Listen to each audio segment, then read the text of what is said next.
Okay. Hello and good evening. I'm pretty thrilled to be here. Actually, I like the conference, I like the format, I like the people. And when they said they want to talk about simplicity and complexity, of course, I said maybe I can contribute a little bit to it. So, well, this is my gaming rig.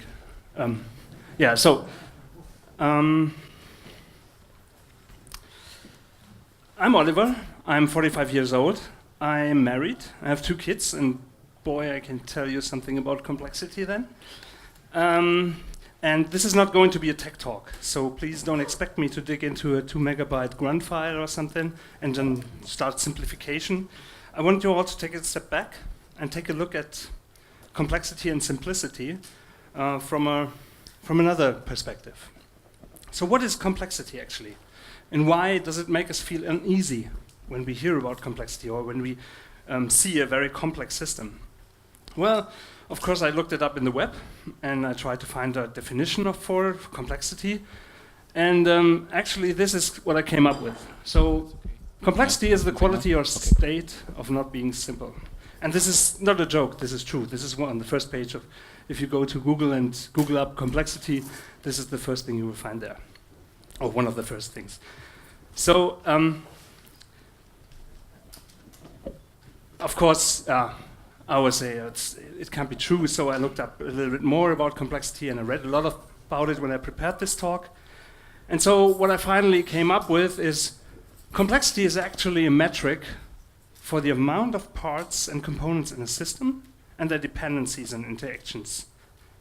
So it means that what is a system? A system could be a process, it could be a social community, it could be actually a technological system, it could be interaction or activity. But the more components you have in this system, maybe in your life or in your social environment, and the more they depend on each other, the more complex it gets. So actually that's pretty simple. This means my marriage and my family has a complexity of 16. So it's actually a fact, you can measure it and, well, yes and no. Because complexity as a metric is highly subjective. So think about this conference is over and you go to your car and you drive home, there will be no complexity in it for you. You know how to drive a car, you know how the system works, how you can interact with it. But for example, if you have to go back by plane, this would look a little bit more difficult. Because it has much more controls, you don't know it, you've never been in the driving seat of a plane, and so it's very difficult and very complex for you to get around with it. So actually, when you take a look at it from another perspective, complexity is always there, but we perceive it based on our expertise. So the more we know a system, the more we interact with the system, the more often we interact with the system, and the more we get used to it, the more easy it is for us, and the more less complex we perceive it. So, and when we don't have that expertise, regardless what it is, if we don't have the expertise in interacting with the system itself, it makes us feel uneasy. It makes us feel, well, not really good. So we are afraid of failure of interaction. So we think we're doing something wrong maybe, or we can't handle the system. It costs us time, a lot of time, because we don't know how to deal with it. We are not able maybe to manage something which is in our responsibility, if it's too complex for us. It confuses us, and so we loathe any interaction with it. So, and this is what complexity actually does. So, if that is true, if we are really loathing complexity or don't like to have a complex life, then why do we make things complex then? So actually, it's not something that we should aim for. So, in my last project, we gathered all project-involved people into one room and we made a kickoff. If you're working in a middle-sized company, you're doing kickoffs. And then people will give you free cookies and you will get bad-tasting coffee. And then you talk about the project and you try to set up a certain kind of chemistry in the project, people involved and so on. And so last time I did that, somebody came up and said, well, hey, come on, let's create something really complex. Well, no, actually, not true. So just kidding. Because actually, you never start something with the idea of making something really, really complex that nobody can comprehend. So what you actually do is you come up with a very simple idea or a simple system, and you really want to make a simple system so that it's simple to operate, simple to use, simple to maintain. But then when you start thinking about it and you talk to other people and you involve other people into creating something, then suddenly things emerge. Like somebody says, I would like to have like this, and if you're in a customer developer or customer service organization or situation, then of course more things come up. So there are security things that you have to consider, or maybe legal things you have to consider. Then the next thing is, well, your budget is not the biggest one, either it's your own or that from somebody else, and you have technology constraints, maybe your team may be a constraint that comes up and doesn't have the expertise to manage a certain kind of complexity. And you have a schedule, it comes up, and of course you will have a user that has to interact with your system. Either it's you yourself or somebody else.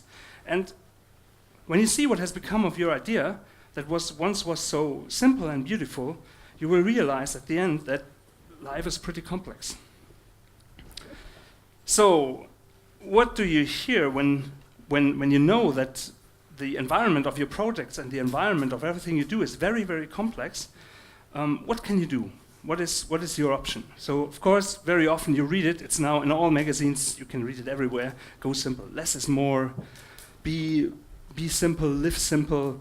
So, how do you do that? How are you going to do that? Because, for example, if your life becomes complex, you sell your car. But that's not an option. You cannot just sell your car if you are depending on it. So actually, simplicity needs to be very well thought of. It's nothing that you come up by just reducing stuff or leaving stuff out or hiding stuff in the basement. You really have to work on to make something simple. And as an example, take baseball. So baseball is a pretty simple game. It's explained in 5 minutes, but it actually has a 200-page rulebook. But nobody ever said, sorry, pitching and batting is too complex for you, dear audience. We are going to do that in the basement. You are not going to watch this. So nobody's ever said that.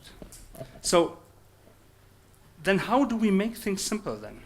What can we do to make things easy or make things simple? Well, there's this guy, Kelly Johnson is his name. He was a lead engineer and a lead designer for combat planes in the 60s. And he went up to his team and he gave them a few basic tools.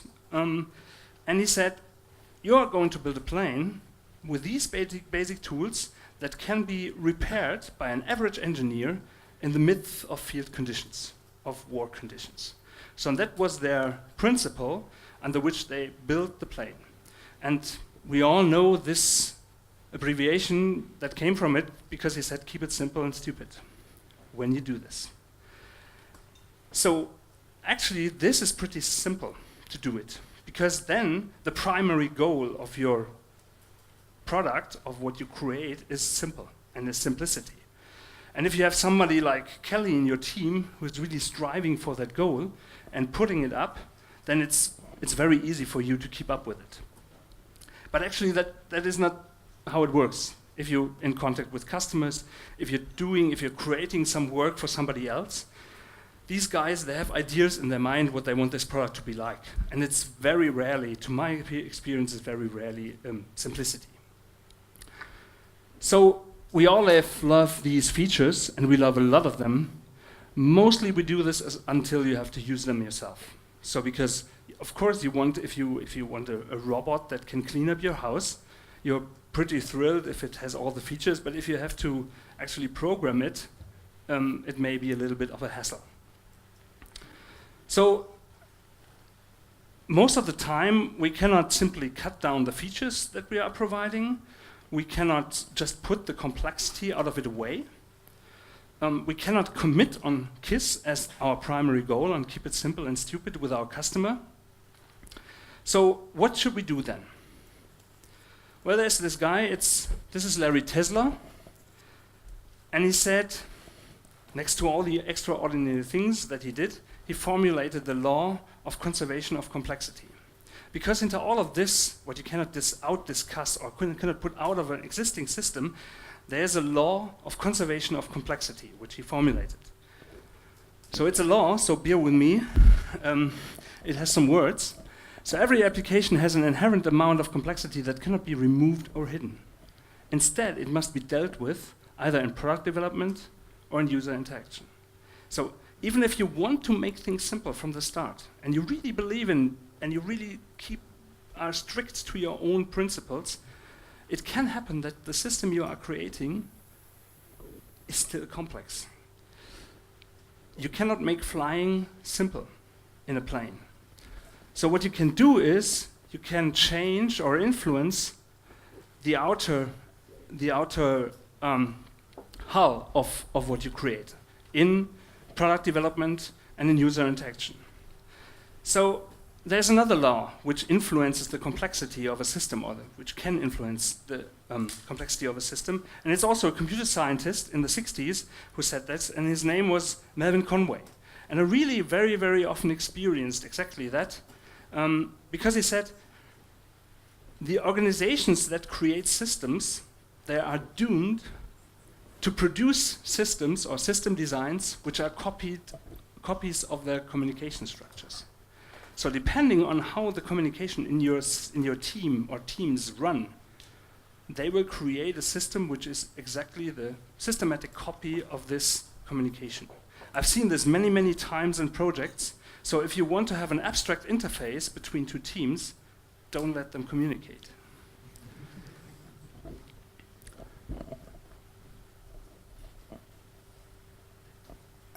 So if we start out in the beginning of our projects, of everything we do, maybe even in our lives, it seems that we are doomed to create complex systems.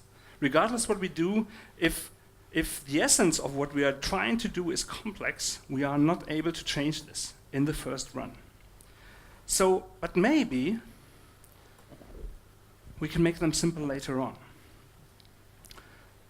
So because it's more easy to remove a feature that no one wants than to argue against assumptions why this feature should be in the first place.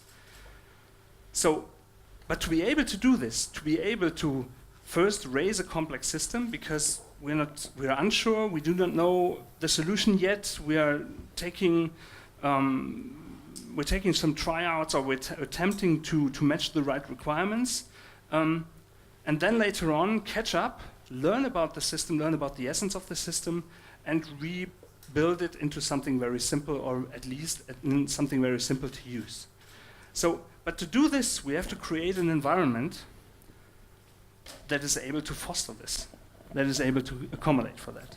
So this is why, for example, Agile is all the rage, because the Agile Manifest is something that fosters change in a system, that is able to set a frame for complexity as well as the rebuild or the refactoring into a simple system.